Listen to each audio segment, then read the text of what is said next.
coming up on the Relationship Reset podcast. I want you to say, listen, this is hard for me, or this is really hard for me, but I'm willing to work on it. Let's continue talking about it, or explain it to me again.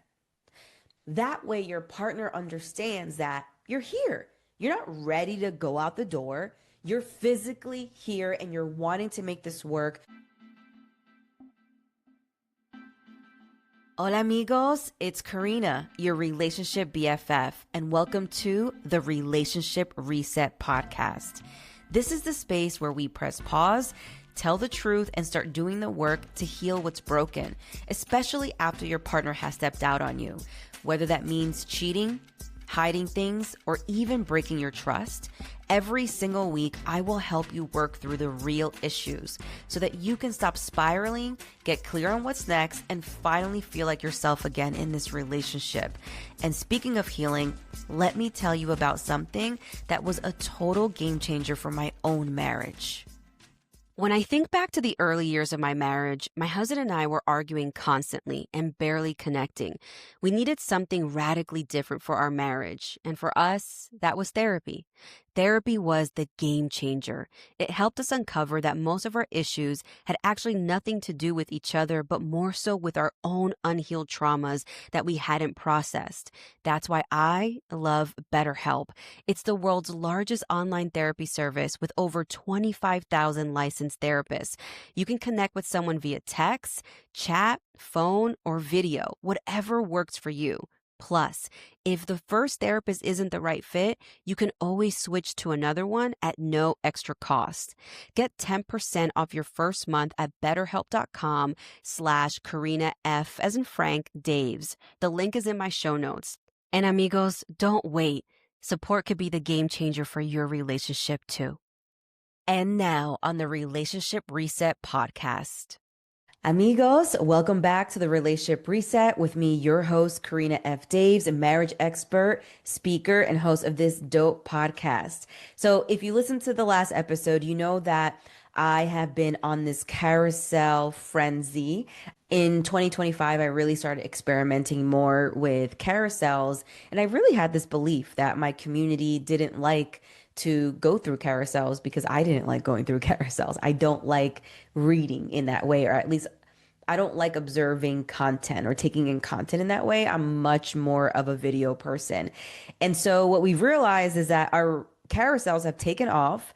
If you followed me for a long time, you know that I love reels and have always made reels. But in 2025, I was heavily focused on carousel. So a couple of these episodes are going to be focused on the carousels and the content from those carousels. Okay. So last week, I believe we talked about one of the carousels that got about 2.5 million views that had to do with the fact that I put my husband before my kids. And that was fun. So, but this week we are going to talk about the 3 things that you keep saying in your marriage that are slowly killing your marriage. So 3 things you keep saying that are slowly killing your marriage. Okay. Number 1, and we're going to get right into it. Number 1 is you always. Now, if I had $1 for every single time a person became triggered from the always word, I mean, I would be a gazillionaire, right? How triggering is it when your partner decides to say always? It immediately magnifies the problem, right? And then it spins you off, right? You instantly get locked into a box that you feel like you can't escape. Like, you just told me that I always do something. And what this does for the argument is that it focuses on the past instead of leaving any type of room for y'all to grow, right? And then it has your partner then wondering, the person who's told you always, it has them wondering, like, why are you with me then? Like, don't be with me. If I'm the type of person that is always doing this to you, then why are you with me? Leave me. And then you start talking about things like divorce and whatnot, and you get so out of whack on what actually is the problem.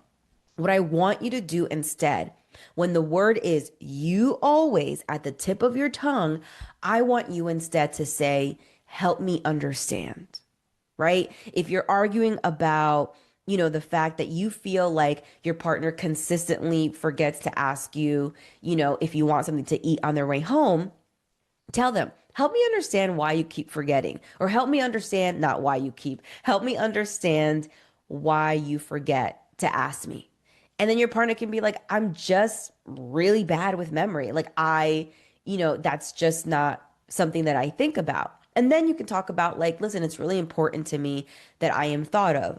I remember when we first got married, my husband and I were both these like individuals that were hyper independent. We loved each other and we were thoughtful people, but when it came to our everyday nuances, eating and putting things together and purchasing stuff, we were very much individuals. And it took some time for us to include each other. And I know it sounds crazy. Like, how can you not think about your wife? How can you not think about if your husband is hungry? Well, I didn't. I would just order sushi. And that just came from years and years of being by myself and just having to worry about myself. It in no way meant that I didn't love or didn't care for my husband. And the same goes for him. And I think the way that we got to a lot of those real conversations of it has nothing to do with you, but more so with a habit that I need to change, it opened up the floor for more grace when we stopped using you always. Okay. The second phrase that you keep using is that's just who I am. Like, take it or leave it type of thing. Like, you guys will be in the most heated argument and you will feel like, you know what? Just be by yourself. You don't have to be with me. This is the response you want to give your partner because you're fed up, because you feel like there is no other solution that can make your partner happy in that moment. You have put it on yourself, the weight of figuring out how to solve the issues in this marriage. And because you gave yourself that weight, your final statement is, you know what? Nothing's going to change. This is just who I am. So don't expect me to try anything different. And what I want you to do instead, because many of these responses will spiral you both into different arguments, right? The first one being divorce, right? This one also being divorce, or the last one also being like investigating all the times that you always. This one is mainly like most likely going to lead to divorce. And instead, all I want you to say is, when you're fed up, I want you to say, listen, this is hard for me, or this is really hard for me, but I'm willing to work on it. Let's continue talking about it, or explain it to me again. That way your partner understands that you're here. You're not ready to go out the door. You're physically here and you're wanting to make this work. You're just out of options. You're out of choices. You just don't understand. And when you are vulnerable enough to tell your partner that this is hard for you, your partner will then begin to feel like, dang, okay, they're admitting that this is hard for them and they're not putting all the weight on me to figure out. And maybe now I can also admit that it's hard for me, right? Hola amigos, let's get real for a second. If you're tired of walking on eggshells, tired of feeling like you're doing all of the work in this relationship, or even sick of wondering if your relationship can even survive what happened, it's time to stop spiraling and start healing. In my private one-on-one coaching program, we're not going to sugarcoat, we get deep.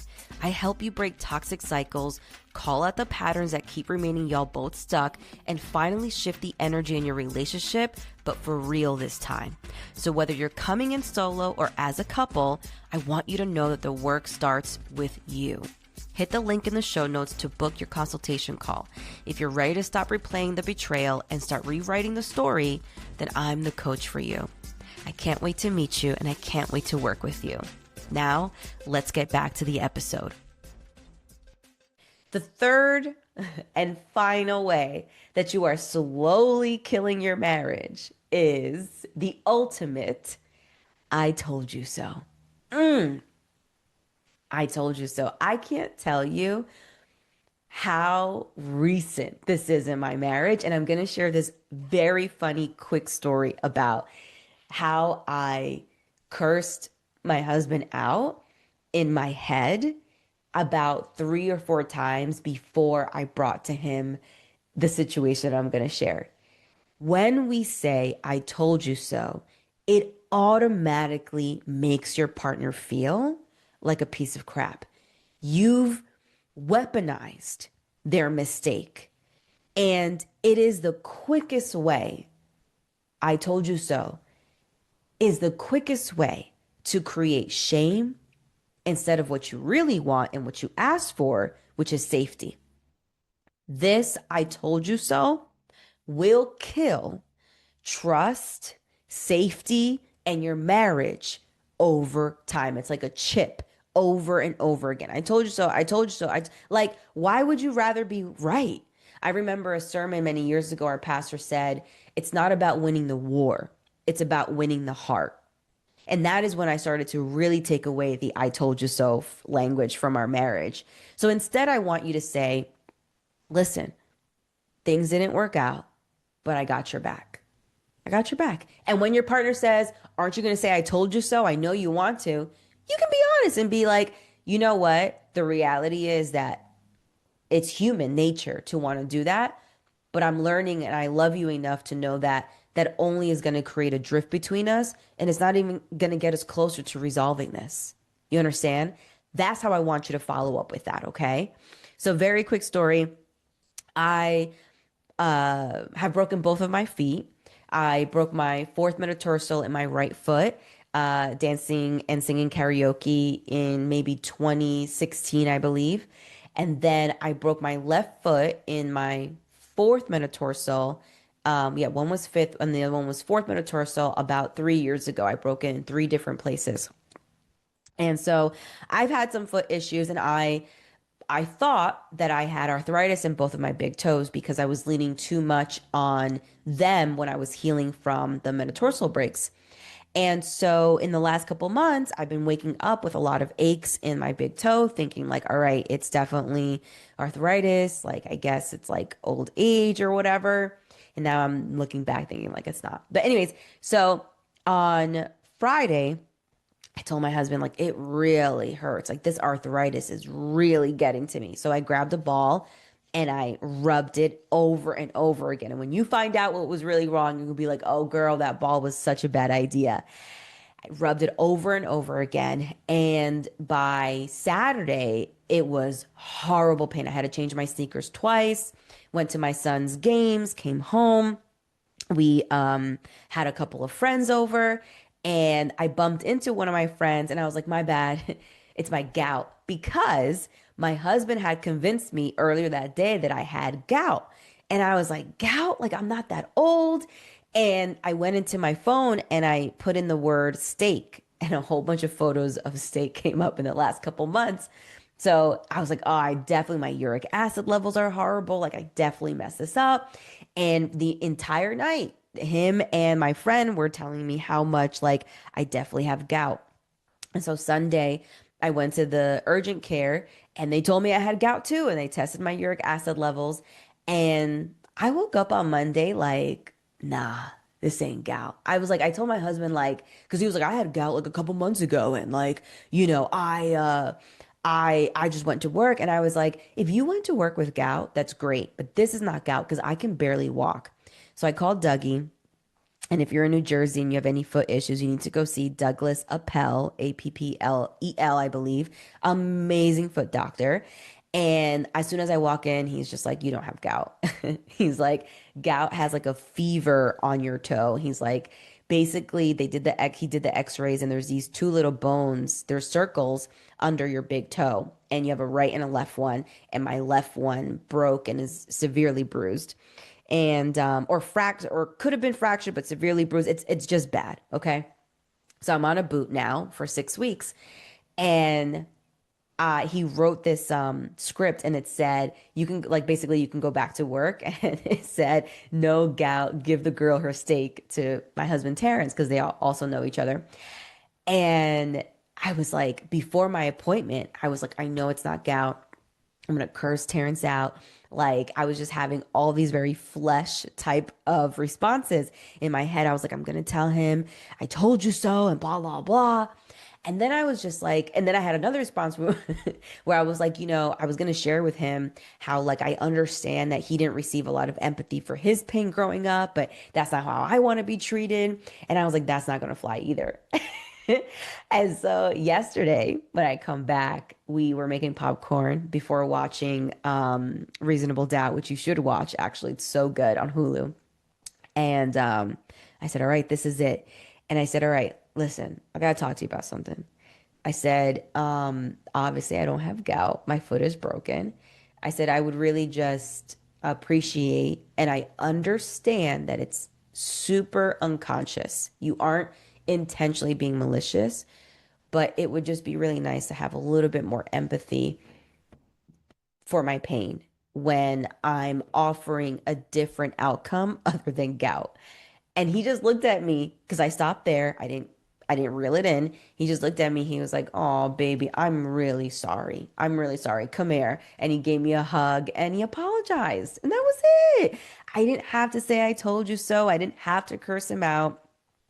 It just stopped there. So, anyways, these are three different things that are killing your marriage that I want you to stop. Okay? If this is you, if you're struggling with this, I want you to know that there is still space to save your marriage. There isn't, this isn't the end of everything, right? This is just about communication and the way that words are being transferred between two people who decided to say I do many years ago. Okay, I want you to go to the link in my bio and book a call so we can talk about everything that's happened so far, what you tried, and how I can help. Okay, let me pray for you. Father God, I thank you so much for this day. I appreciate the patience that you give many of us that are in marriages to be able to see our partners not just as husband and wives, but as children of God. And I think that many times that is literally the tool that we must use when we're talking to our loved ones, right? Instead of just seeing them as the uncle that cut us off when we were talking, or the husband or wife that was rude to us. Like, we should at times, when we're expressing our needs and expressing the things that we want to share with them, really see them as children of God. I know how many times that has helped me. And I just really continue to pray over our marriages and the significance that it is. And I don't know why this is coming up for me, but if anybody that's listening has been in a relationship for a significant period of time and y'all are not married, this is for you. I want you to really bring that relationship to God, and really ask yourself if the relationship should be taken to a different level, especially after being together for so long. Okay. In your name we pray. Amen. All right. I love you so much.